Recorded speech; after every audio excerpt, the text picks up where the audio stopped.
Hello everyone, it's me Xander, and I'm gonna separately review the Stickman Odyssey books.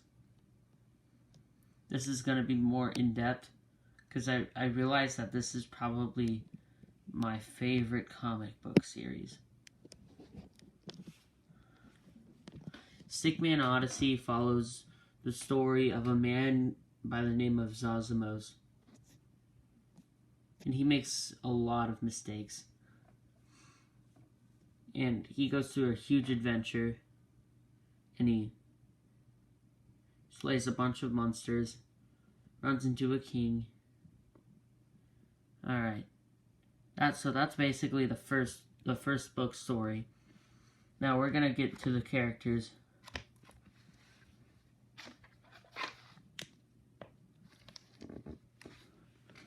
Zazamos is the main character. I like him a lot because of how flawed he is. He is the funniest and a jerk sometimes. But he ends up doing the right thing when it comes down to it. He's very strong, very witted, but he sometimes makes dumb decisions. But he's a good enough leader and a great main character. The second main character is Atrukos. It's a weird name to pronounce. This, by the way, this is a picture from the second book. In the first book, he's way shorter. Atrukos is a great character. He's very smart, and he is a great side character. The second main character by far. He was always my favorite when growing up, and I really could connect to this character because he's kind of like left out in most things, and he was like a hermit, and everyone thought he ate faces and stuff. And I don't know, he's just like really smart, and he's good natured too. Next on the list of main characters is Praxis. He's very strong, but kind of dim-witted at times. Praxis is a nice man and insanely strong. This little hole right here is where he knocked out a piece of the sky with a monster that he threw. He spent most of his years on a boat, and we don't know why yet, but he enjoyed it apparently, and good for him, you know. Alright, so give me a second. The main girl character, I didn't draw her by the way, is Alexa. Alexa's a pretty okay character, like strong and stuff. We found out weird stuff in the next book. And Zazamos and her are in kind of a relationship. So yeah, she's like royalty. Alright. Next up is Zazamos' uncle, Nestor, who becomes the main villain in the next book. Nestor, or Nestor, however you pronounce it, is an overbearing uncle who forced his opinions on his nephew, where he wanted to get revenge on somebody for destroying his father and turned his siblings into crows. I really love the design of this character, and there are certain parts of the book that I really like, and he's in some of them. He's in like half of them. So, alright, the next character, he's not really a huge character, but he's my favorite side character by far. He doesn't even have a name, so I just called him the captain. He has a peg leg, and he's really funny. He's the captain of the boat where Praxis was working on and Zazamos hitched to ride on. I love his design. I love the simplicity. By the way, I tried to recreate all of the characters, so if Christopher Ford watches this, which he might, because this is my reviews are the only ones of his books on YouTube, then you can critique me however you want. I call him the captain. He's only in the first book, by the way. And he's by far the funniest side character. He's pretty funny, like, right when you meet him. And he sounds like a pirate. And my favorite section of the book is about 12 pages long. And it's about Zosimo's meeting Praxis on the captain's boat. And he has to paint the side of the boat, which keeps getting destroyed because of the salt water. And he's really funny. The next character is King Marinox. He's the funniest main villain. He is the king of like an island that Zosimo crashes on. And he's pretty cool. He's a definitely ruthless villain, and I really like him. And I see why some people would think he's a better villain than Nestor. I disagree about that, and I'll talk about that in the next video. But I love his design, and I love his comedy. But he's a plain-out jerk sometimes. And I also drew the bowling pin monster. Alright. So, I'm gonna talk about my favorite sections of the book and the art. And let me sort this out real quick.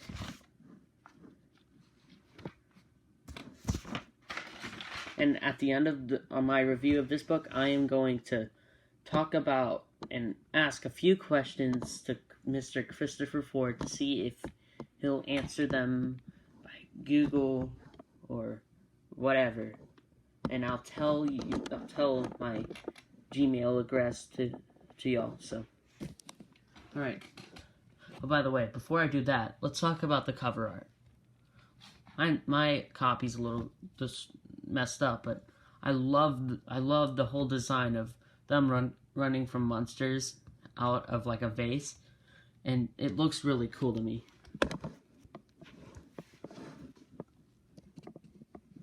But I forgot to talk about one character, and I know she was written this way, but I never liked her. And her name is Asteria, and I find her to be so annoying. She's just a fangirl of Zosimo's, and I don't know why. He doesn't even like her, and she's just kind of annoying. You know? I know she was meant to be annoying, but she gets better in the next book. I actually really like her in the next book, but in this book, she's just like, ugh. So the beginning starts out with Zosimo's crashing on King Marinox's island. And, I don't know, it's like a fish god. Like, everything's fish related in this kingdom. He tells him a story of how his mother died, and how his dad died, and his siblings turned into crows by an evil witch. And then he talks about how his uncle Nestor taught him everything he knows on a cool island. I really love this part of the backstory. This part of the backstory gives a whole new perspective on Zosimo and Nestor's character. He teaches him how to fight and how to defend himself. And there's a merchant that comes, and he tells him exotic stories. But then he sees the same guy, quote unquote, trying to get his father's sword, so he tries to fight him back. And he fails, and he takes off the hat, and it ends up being Nestor. And he's teaching him a lesson about how you can't trust anybody. Zosimo gets all really pissed off. So he gets his father's sword out from under the boulder, and he leaves, like, immediately. Well, almost, because his boat crashes the first time, or sinks. And then he continues with the story, and he finds this monster island. Then he meets Alexa, who's disguised as an old woman, meets a Sphinx. Alexa defeats the Sphinx. He has a crush on Alexa. This stuff. He says he slayed the Sphinx. And then about, like, I'm going to skip this part, because this part's not really important to the narrative. This is a funny picture, though. Telescope. He escapes on a boat. He meets up with Captain. By the way, I love the design. I love the design of the boats, too.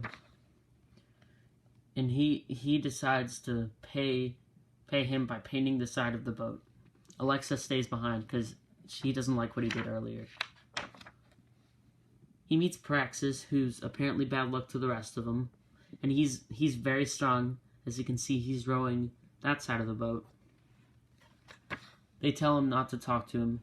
He breaks a bunch of rules about bad luck. For example, he can't hold his soup in his left hand because it's bad luck. He does a bunch of other things that are bad luck. And then he becomes really great friends with Praxis. He messes up on the side of the boat. Then and then he has to redo it.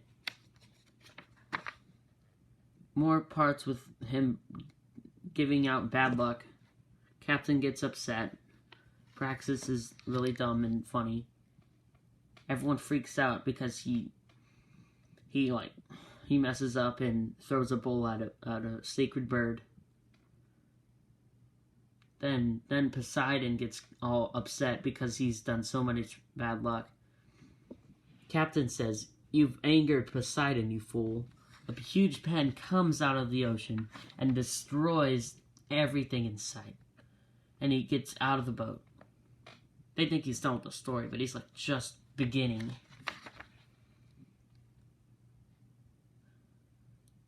The story is like halfway done, by the way. But then they take him to like a prison, and then Asteria thinks he's the chosen one, so he goes and picks a poisonous flower, or he's on his way to. Climbs up a mountain. All of his gear gets eaten by a goat. More climbing. Evil centipedes. He kills a bunch of them. Then they scare him. Then this hermit comes by, and he helps him, but they don't like him because they think he's evil.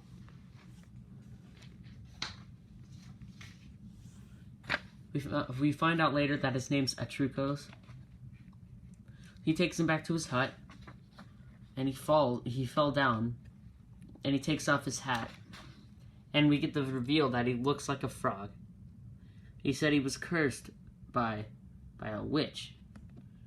Zalzamos can relate to that.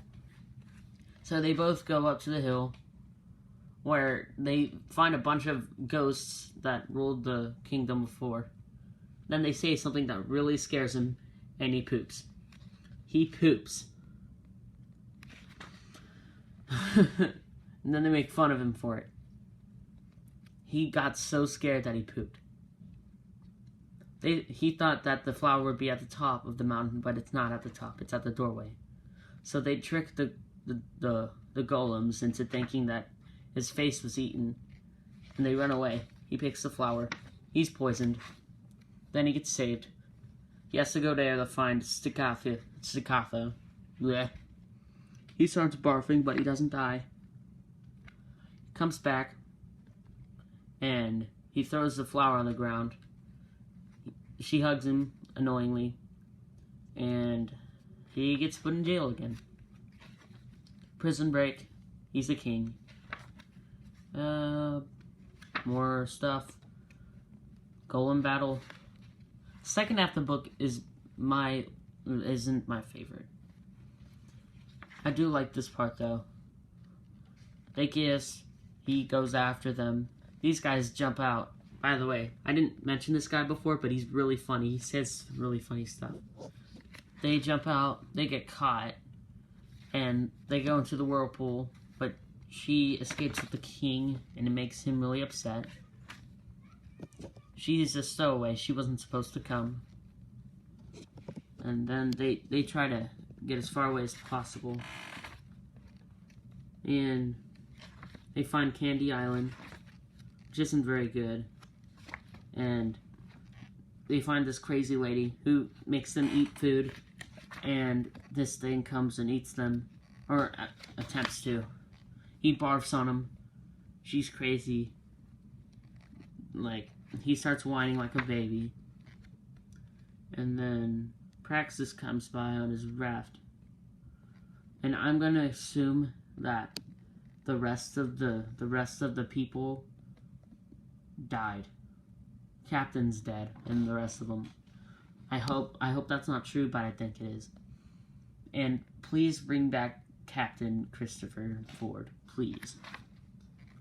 He comes back, and Praxis goes full out crazy on him. He throws him so far, and he breaks a piece out of the sky. Which is impossible, but it's really cool. More stuff. He comes back. They get into a huge argument, the group. And he admits that he needs their help. More and more stuff. He apologizes. They're all friends again. He has a plan. Draws it in the sand. They pull up the really cool alive boat. They have a battle with golems. Then they get to the Colossus. They find this old dude. The old dude gives them a drink, but it turns Praxis and Atrucos into stone. And it turns out to be Marinox. And he has to battle the Colossus. And it's by far one of the best moments in the series. It's a cool battle. And he ends up winning it, destroying the Colossus. King feels bad, and she says he leaves. She says that she doesn't want to be with him. She goes off on her own, and the remaining trio go on their separate adventures. And then it says to be continued. Christopher Ford made a really great book, but to me, I think the second one's better.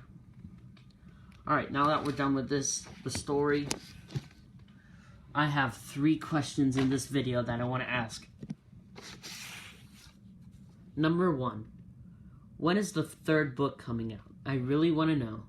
And if it's not coming out, at least make a spin-off of Atrucos or the Captain or anybody. Number 2, who is your favorite character? Mine is Atrucos or Captain. And number 3, the world is flat in your books. Personal question.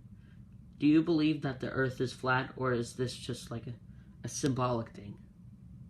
I'm going to say 4, 5, and 6 in another video. To summarize it up, Stickman Odyssey is an amazing book. The second one's better, and I'll get to that another time. And this book has amazing characters, amazing story, and the cover art's amazing. Just wish we had more scenes of flashback instead of the new stuff. And that's it for my review of Stickman Odyssey Book 1, An Epic Doodle. Shout out to Christopher Ford. I'm sorry that your books don't get enough attention that they deserve. I know that so far I'm the only person who's made reviews of them on YouTube. Alright, peace out everybody. Good luck.